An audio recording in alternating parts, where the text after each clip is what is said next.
माशाल्लाह जी। जी तुसां इत्थे आए हो, जी जी जी ये असल तुसां सियालकोट तो आए तो ये भी सारे सियालकोट दे ही च। जी जी जी जी ये ਤੁਹਾਨੂੰ ਪਤਾ ਹੀ ਹੋਏਗਾ इंज गल है ਤੇ जी ਅਸੀਂ ਤੁਹਾਨੂੰ ਜਨਾਬ ਵੈਲਕਮ ਕਹਿੰਦੇ ਆ ਆਪਣੇ ਇੱਥੇ ਆਉਣ ਦੇ।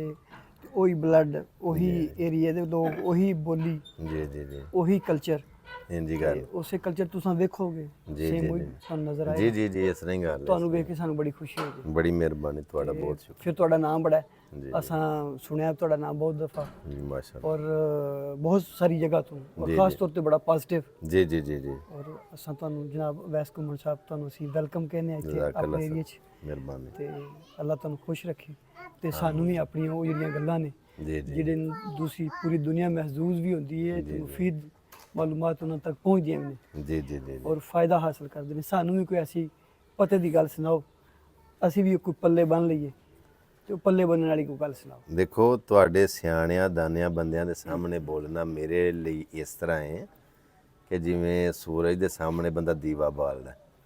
ਤਾਂ ਲੋੜ ਤੇ ਨਹੀਂ ਹੁੰਦੀ ਚਾਨਣ ਦੇ ਵਿੱਚ ਆਪਣਾ ਦੀਵਾ ਬਾਲਣ ਦੀ। ਸੋ ਤੁਸੀਂ ਸਾਰੇ ਆਲਰੇਡੀ ਮਾਸ਼ਾਅੱਲਾ ਇਲਮ ਵਾਲੇ ਪੜ੍ਹੇ ਲਿਖੇ ਆਪ ਸਭ ਬੈਠੇ ਨੇ ਮਾਸ਼ਾਅੱਲਾ, ਜੀ ਜੀ ਸਾਡੇ ਕਾਬਲੇ ਕਾਰੀ ਸਾਹਿਬ ਨੇ। ਇਹਤਰਾਮ ਸਾਡੇ ਬਜ਼ੁਰਗ ਬੈਠੇ ਨੇ, ਆਪਣੇ ਚੌਧਰੀ ਅਫਜ਼ਲ ਸਾਹਿਬ ਨੰਬਰਦਾਰ ਸਾਹਿਬ ਬੈਠੇ ਨੇ। ਤੇ ਉਹ ਬਾਬਿਆਂ ਦੇ ਸਾਹਮਣੇ ਸਿਆਣਿਆਂ ਦੇ ਸਾਹਮਣੇ ਮੇਰਾ ਬੋਲਣਾ ਇੰਝ ਹੀ ਹੈ ਕਿ ਜਿਵੇਂ ਸੂਰਜ ਸਾਹਮਣੇ ਦੀਵਾ।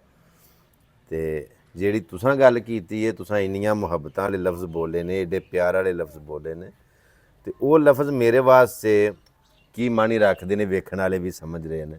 ਮੁੰਡੇ ਕੋਈ 10-12 ਟ੍ਰੇਨ ਦੇ ਵਿੱਚ ਬੈਠੇ ਸਨ ਤੇ ਸਫ਼ਰ ਕਰਦਿਆਂ ਉਹਨਾਂ ਨੂੰ ਸ਼ੈਤਾਨੀ ਸੁੱਝ ਗਈ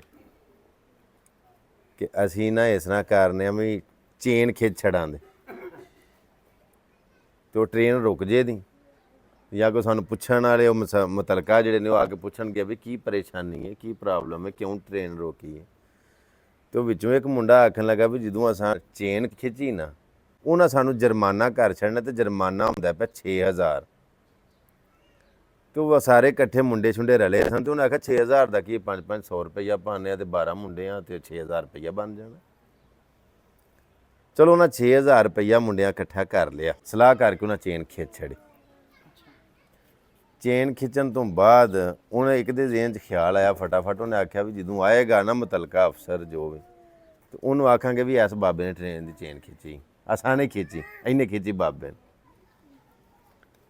ਉਹੀ ਗੱਲ ਉਹ ਜਦੋਂ ਆਇਆ ਉਹ ਮੁਲਾਜ਼ਮ, ਤੇ ਉਹਨਾਂ ਉਹਨੂੰ ਆਖਿਆ ਜੀ ਹਾਂ ਨਹੀਂ ਟ੍ਰੇਨ ਦੀ ਚੇਨ ਖਿੱਚੀ ਆ ਬਾਬੇ ਨੇ ਖਿੱਚੀ। ਬਾਬੇ ਨੇ ਉਹਨਾਂ ਪੁੱਛਿਆ ਵੀ ਹਾਂਜੀ ਬਾਬਾ ਜੀ ਚੇਨ ਤੁਸਾਂ ਖਿੱਚੀ? ਉਹਨੇ ਆਖਿਆ ਜੀ ਮੈਂ ਖਿੱਚੀ। ਤੇ ਉਹਨੇ ਆਖਿਆ ਕਿਉਂ? ਹਾਲਾਂਕਿ ਬਾਬੇ ਖਿੱਚੀ ਨਹੀਂ ਸੀ। ਉਹਨੇ ਆਖਿਆ ਬਾਬਾ ਜੀ ਕਿਉਂ ਖਿੱਚੀ, ਕੀ ਮਸਲਾ ਹੈ, ਖੈਰ ਹੀ ਵਜ੍ਹਾ? ਤੇ ਉਹਨੇ ਆਖਿਆ ਪੁੱਤਰ ਵਜ੍ਹਾ ਹੈ ਵੇਖ ਕੇ ਇਹ ਜਿਹੜੇ ਮੁੰਡੇ ਨੇ ਨਾ ਇਹਨਾਂ ਮੇਰੇ ਕੋਲੋਂ 6000 ਰੁਪਈਆ ਖੋਹ ਲਿਆ, ਤੇ ਇਸ ਮੁੰਡੇ ਦੇ ਕੋਲ ਪੈਸੇ ਨੇ 500 ਦੇ ਨੋਟ ਨੇ, ਭਾਵੇਂ ਚੈੱਕ ਕਰ ਲੈ। ਉਹਨਾਂ ਉਸੇ ਵੇਲੇ ਉਹ ਮੁਲਾਜ਼ਮ ਬੁਲਾਏ, ਚੈੱਕ ਕੀਤਾ, ਉਹਦੇ ਜੇਬ 'ਚ 500 ਦੇ ਨੋਟ 6000 ਰੁਪਈਆ ਨਿਕਲ ਆਏ। ਉਸੇ ਟਾਈਮ ਉਹਨਾਂ ਨੂੰ ਫੜਵਾ ਖੜਿਆ, ਬਾਬੇ ਅਗਲੀ ਟ੍ਰੇਨ 'ਤੇ ਬੈਠੇ ਹੋਗੇ।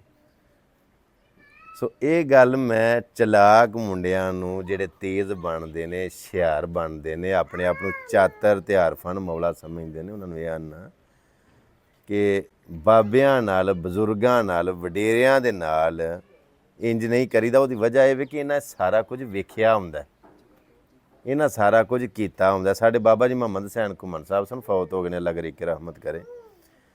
ਉਹਨਾਂ ਇੱਕ ਬੰਦੇ ਨੂੰ ਨਾ ਇੱਕ ਗੱਲ ਪੁੱਛੀ। ਬਾਬਾ ਜੀ ਵਡੇਰੇ ਸਨ, ਉਹ ਕੋਈ 30-35 ਸਾਲ ਦਾ ਬੰਦਾ ਸੀ, ਤੇ ਉਹਨੂੰ ਆਂਦੇ ਨੇ ਵੀ ਇਹ ਗੱਲ ਦਾ ਮੇਰੇ ਸਵਾਲ ਦਾ ਜਵਾਬ ਦੇ। ਤੇ ਉਹਨੇ ਗੱਲਾਂ 'ਚ ਗੱਲ ਪਾ ਕੇ ਨਾ ਸਾਡੇ ਬਾਬੇ ਰਾਂ ਦੀ ਗੱਲ ਨੂੰ ਟਾਲਿਆ। ਬਾਬੇ ਰਾਂ ਨੇ ਗੱਲ ਬੜੀ ਤਹੱਮਲ ਦੇ ਨਾਲ ਉਹਦੀ ਸੁਣੀ, ਤੇ ਗੱਲ ਸੁਣ ਕੇ ਨਾ ਤੇ ਉਹਨੂੰ ਆਖਣ ਲੱਗੇ ਪੁੱਤਰ ਜਿਹੜੀ ਸਵਾਲ ਮੈਂ ਪੁੱਛਿਆ ਨਾ ਉਹਦਾ ਜਵਾਬ ਨਹੀਂ, ਮੇਰੀ ਇਹ ਗੱਲ ਦਾ ਜਵਾਬ ਦੇ। ਉਹ ਆਪਣੇ ਆਪ ਨੂੰ ਕਾਰੀਗਰ ਸਮਝਦਾ ਸੀ, ਮੈਂ ਗੱਲਾਂ 'ਚ ਗੱਲ ਪਾ ਕੇ ਟਾਲਣਾ ਜਾਣਨਾ। ਉਹਨੇ ਦੁਬਾਰਾ ਫੇਰ ਗੱਲ ਟਾਲੀ, ਬਾਬੇ ਰਾਂ ਦੂਜੀ ਵਾਰੀ ਫੇਰ ਗੱਲ ਉਹਦੀ ਤਹੱਮਲ ਨਾਲ ਸੁਣੀ, ਤੇ ਉਹਨੇ ਆਖਿਆ ਪੁੱਤਰ ਜਿਹੜਾ ਮੈਂ ਸਵਾਲ ਕੀਤਾ ਉਹਦਾ ਜਵਾਬ ਨਹੀਂ, ਮੇਰੀ ਗੱਲ ਦਾ ਜਵਾਬ ਦੇ। ਤੀਜੀ ਵਾਰੀ ਫੇਰ ਬਾਬੇ ਰਾਂ ਜਦੋਂ ਸਵਾਲ ਪੁੱਛਿਆ ਨਾ ਤੇ ਉਹਨੇ ਤੀਜੀ ਵਾਰੀ ਫੇਰ ਟਾਲਣ ਦੀ ਕੋਸ਼ਿਸ਼ ਕੀਤੀ। ਬਾਬੇ ਰਾਂ ਆਖਿਆ ਗੱਲ ਸੁਣ, ਆ ਮੈਨੂੰ ਗੱਲਾਂ 'ਚ ਗੱਲ ਪਾ ਕੇ ਟਾਲਣਾ, ਤੇਰੇ ਜਿੱਡਾ ਵੀ ਮੈਂ ਬੜਾ ਚਿਰ ਰਿਹਾ ਵਾਂ। ਬਿਲਕੁਲ ਮੈਂ ਬਾਬਾ ਜੰਮਦਾ ਹੀ ਨਹੀਂ ਹਾਂ ਬਣਿਆ, ਆ ਜਿਹੜੀ ਉਮਰ 'ਚ ਤੂੰ ਹੈ ਨਾ ਤੇ ਚਲਾਕੀਆਂ ਕਰਨਾ ਵੀ ਮੈਨੂੰ ਮੇਰੇ ਸਵਾਲ ਦਾ ਜਵਾਬ ਦੇ। ਸੋ ਸਾਡੇ ਬਜ਼ੁਰਗ ਸਾਡਾ ਸਰਮਾਇਆ, ਸਾਡੇ ਵਡੇਰੇ, ਸਾਡੇ ਇਹ ਹੀ ਅਹਿਸਾਸਾਂ ਨੇ, ਸਾਡਾ ਇਹ ਈਮਾਨ ਨੇ, ਇਹ ਹੀ ਸਾਡਾ ਫਖਰ। ਅੱਜ ਦੀ ਸਾਡੀ ਇਹ ਮਹਿਫਲ 165 ਮਰਾਦ ਹਾਸਲਪੁਰ ਦੇ ਇਲਾਕੇ ਦੇ ਵਿੱਚ, ਤਹਿਸੀਲ ਹਾਸਲਪੁਰ, ਜ਼ਿਲ੍ਹਾ ਬਾਵਲਪੁਰ, ਇੱਥੇ ਬਹਿ ਕੇ ਅੱਜ ਦਾ ਸਾਡਾ ਪ੍ਰੋਗਰਾਮ ਰਿਕਾਰਡ ਹੋ ਰਿਹਾ ਔਰ ਬੜਾ ਅੱਛਾ ਲੱਗ ਰਿਹਾ, ਬੜੀ ਖੁਸ਼ੀ ਹੋ ਰਹੀ ਹੈ ਕਿ ਮੈਨੂੰ ਆਪਣੇ ਬਜ਼ੁਰਗਾਂ ਦੇ ਵਿੱਚ ਬਹਿ ਕੇ, ਆਪਣੇ ਸਿਆਣੇ ਜੀਆਂ ਦੇ ਵਿੱਚ ਬਹਿ ਕੇ ਬੋਲਣ ਦਾ ਮੌਕਾ ਮਿਲਿਆ। ਇਹਦੇ ਨਾਲ ਹੀ ਸਾਡਾ ਪ੍ਰੋਗਰਾਮ ਅੱਜ ਆਪਣੇ ਇਖਤਤਾਮ ਨੂੰ ਪਹੁੰਚਦਾ। ਮਿਲਨੇ ਆ ਇੱਕ ਨਵੀਂ ਵੀਡੀਓ ਦੇ ਨਾਲ। ਆਪਣਾ ਬੜਾ ਸਾਰਾ ਖਿਆਲ ਰੱਖਿਓ। ਅੱਲਾਹ ਸੋਹਣੇ ਦੇ ਵਾਲੇ। ਅਸਲਾਮ ਅਲੈਕੁਮ ਵਰਹਿਮਤੁல்லாਹ।